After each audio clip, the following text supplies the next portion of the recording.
Hey guys, so today we're going to be making bagel holes 3 different ways. So obviously when you're starting, you need to make the bagel dough. So first I added 3 cups of flour, sifted. I prefer to use bread flour, but you can use all-purpose flour if that's what you have. Totally fine. And sifting it just makes it a little fluffier at the end, in my opinion. Non-sifted makes it a little dense. Then you add 1 teaspoon of salt, 1.5 teaspoons of salt, sorry. And you mix that up, and then you move on to your yeast concoction. I like to do this before I do the yeast concoction because like you have to wait 10 minutes for it, and sometimes I just like cannot get this done in 10 minutes. So for the yeast concoction, you are going to add 1 cup of water, 2 tablespoons of sugar, I use light brown sugar, and 2 1/4 teaspoons yeast, or 1 packet of yeast. 2 1/4 teaspoon is pretty much the same as 1 packet of yeast. So anywho, you mix that very, very, very well. Everything needs to be dissolved. And then you rest for 10 minutes. Make sure it's covered. It goes a lot better. And it's gonna look frothy like this. And then you kind of just pour that into the dry ingredients and mix that in. After a while, I typically just like to mix with my hand because the spatula is just not doing it for me, and I do not have a stand mixer with like a dough hook or anything, so this is just what I'm doing. So after I get it all incorporated and stuff, and like I knead it for a bit, I put it into an oiled mixing bowl and cover it, and I proof it for 2 hours. You can do 3 hours if you'd like, but after you're done proofing, you just punch a hole in that sucker and knead it, and then make it into the shape that you want it to be in. So for the bagel holes, I'm not making it into just like circles to begin with. By the way, I did freeze everything. I would not recommend doing that after this.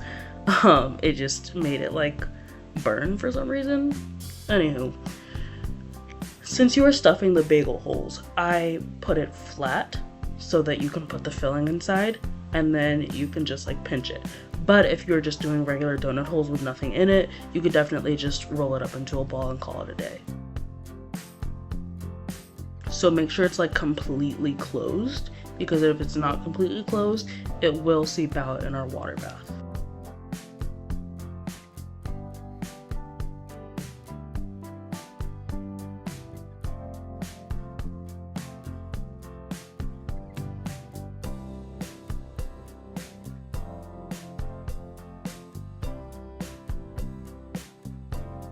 So I just did the Nutella ones. This is now the cookie butter ones.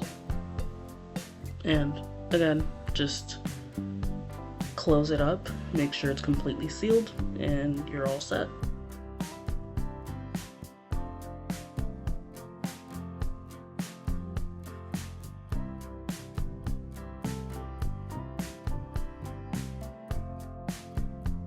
And last but certainly not least is the cream cheese ones, which is pretty much the reason I'm doing this whole thing, because I love the ones at Dunkin' Donuts, but I just cannot justify the price of it. I simply refuse.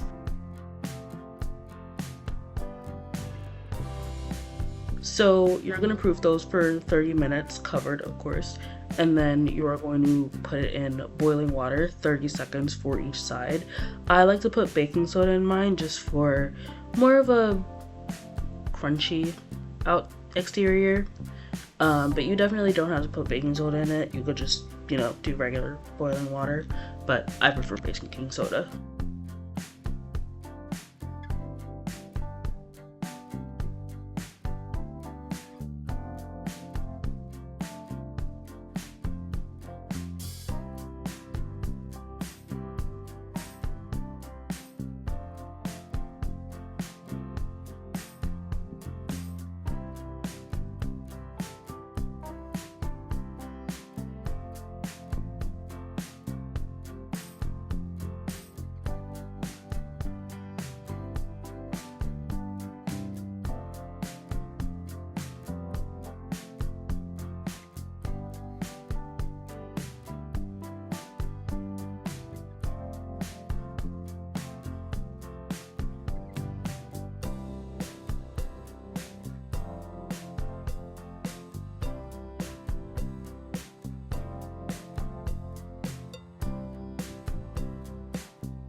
A lot of people put egg wash on, but I prefer melted butter. I don't know, I just like the feel of it, and well, I think butter belongs on bagels. But you can definitely do egg wash if that's what you like. I just personally like butter more. So, anywho, I brush butter on everything. And then for the cookie butter ones, I also sprinkled some cinnamon sugar on it. And then it goes into the oven at 425 for, I did 7 minutes, but if you wanted like a little less brown than mine, 5.5 to 6 minutes might be your sweet spot.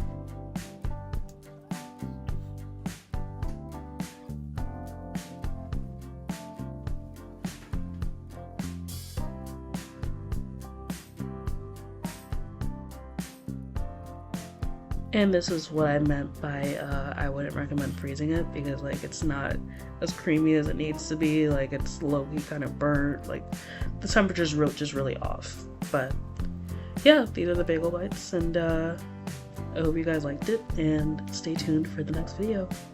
Bye guys!